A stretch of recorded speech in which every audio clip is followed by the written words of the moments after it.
Part 1. What is decarbonization at PPS? Did you know that Portland Public Schools has a decarbonization roadmap?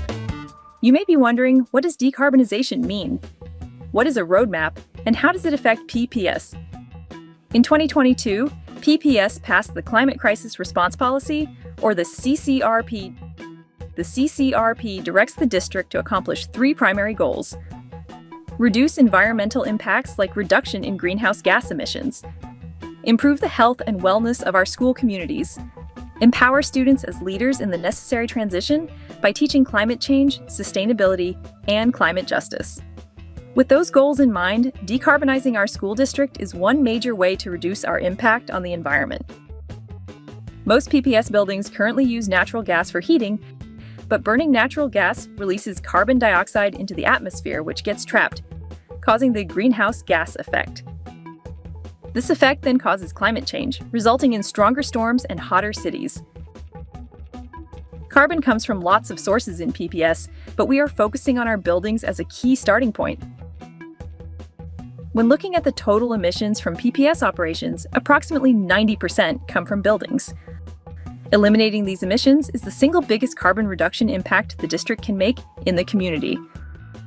There are other sources of emissions at PPS like waste and school transportation, but since this roadmap is focused on our buildings, we won't discuss these two today. So what drives energy use and operational emissions in buildings at PPS? Heat losses and gains through the building windows, walls, and roofs. Natural gas-fired heating, ventilation, and air conditioning or HVAC. Hot water heating. Cooking and refrigeration equipment in kitchens, computers and appliances, lighting systems. Note that emissions from building electricity use, like lights and computers, are produced indirectly at power plants until the electrical grid is powered only by renewable sources. Knowing all of this about our school buildings, PPS has committed to reduce GHG emissions to 50% by 2030, measured against a baseline from the 2018 to 2019 school year.